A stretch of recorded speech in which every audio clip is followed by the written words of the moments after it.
Boy, you know what? I almost forget how to work this thing. It's been a while since I've actually made any kind of videos. So what's going on, guys? This is Luke Waters. Back into the YouTube video. It's kind of hanging out. It's a lazy Sunday here in the garage. It's absolutely gorgeous outside. I figured I'd grab the GoPro and explain a little bit on where I've been and what's going on with the car. As you can see, it's all in one piece. Let's do a little overview of what's going on here.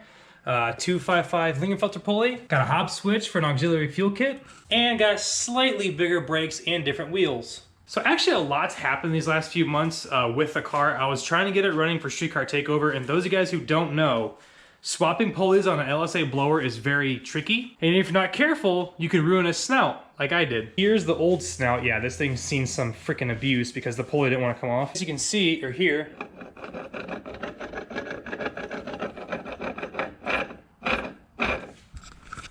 it's not supposed to sound like that. It's supposed to turn very smooth. You're not supposed to hear any catching or grinding at all.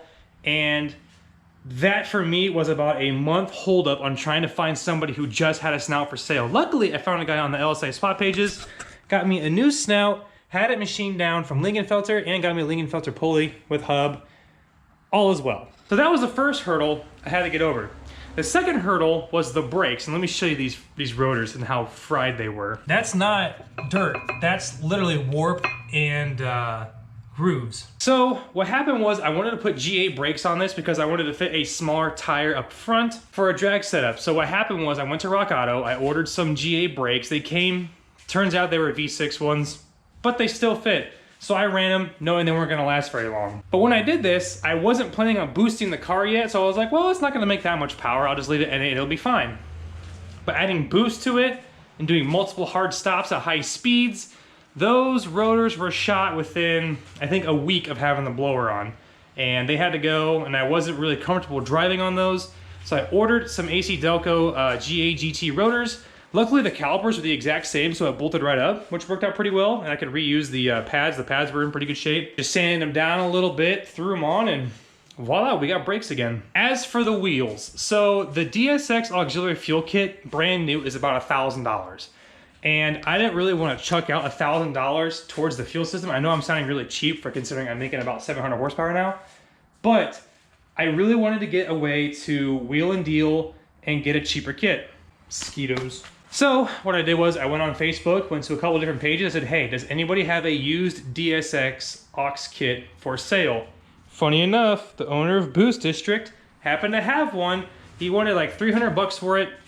He said the wiring for it was trashed. I tried to reuse it, it wasn't very good. So the other option was to obviously run a hob switch, which works good, but I need to get it dialed in better. So what happens is, hob switch basically runs off vacuum, so when it sees a certain amount of boost, it opens up a circuit inside here and sends power to the auxiliary fuel pump, which is actually underneath the car. But the problem is when it turns on, it sends so much fuel pressure to the fuel system, the regulator in the trunk freaks out and shuts off the main pump, so I'm only really running on the aux pump. And my PSI up top is only like 47, but it holds steady. It doesn't drop off, it stays at 47, so I know it's fine. I just need to adjust the hob switch so it doesn't kick on as aggressively. I need to find the sweet spot to where it doesn't kick in too soon or too late, and that's just been kind of a tricky situation. Haven't really figured out a good solution for that yet. A good solution would be to hit up Dave and get the proper wiring for the DSX kit. That way it's no longer an issue, but I'm cheap. But I was just kind of tinkering with it today. I figured I'd bring you guys out in the garage and show you what's going on. I'm gonna take this off and I'm gonna start talking about the next things I wanna do with this car. Now that I can actually start like getting back into making content with this thing, because like I said, I was at a standstill for so long waiting on parts. And it was very demotivating to try and post content when it's like, okay, well I got the snout, I can throw it on, but I can't really make content with that because I don't think it's that entertaining. But yeah, we're gonna take off this intake and this throttle body and take a look inside the supercharger.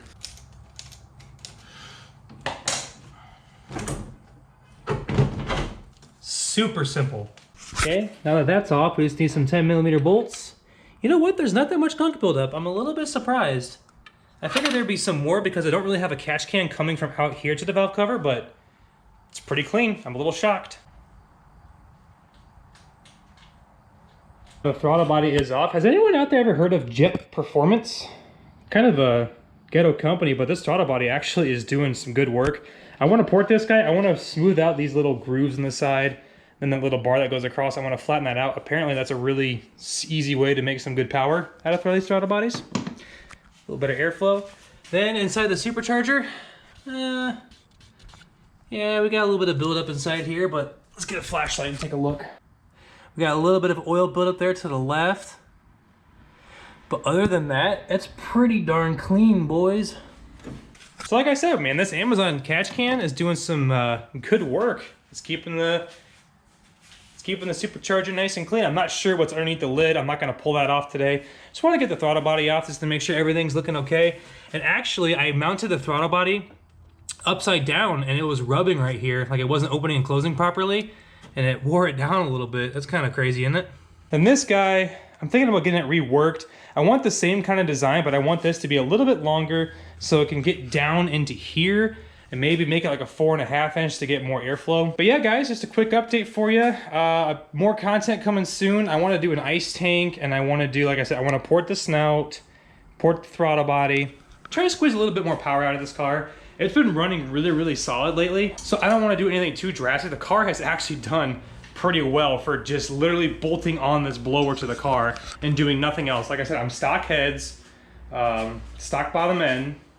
The car performs pretty damn good for a 4,200 pound sedan. If there's anything else you guys want me to make content on when it comes to this car, just let me know. Or if you guys have any questions about LSA swaps or anything like that, just let me know. One thing I didn't take into consideration is how quickly the tires are gonna be wore out.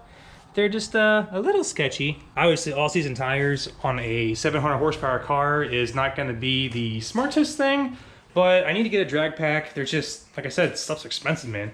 You know, when you start messing with higher horsepower cars, the prices of everything to get it to all work just keeps going up. So more content coming soon. Like I said, I wish this video could be a little bit longer, but I haven't made a YouTube video in a long time, and I wanted to keep you guys posted on what's been going on with the car, and I want to get back into the swing of things now that we're kind of past the hump of like, what am I gonna do to get this thing running? Because we're there, we're good, we're running. That's gonna do it for today. If you guys enjoyed this video, please give it a thumbs up and subscribe if you haven't already. It's been Luke Waters. I'll see you guys in the next one.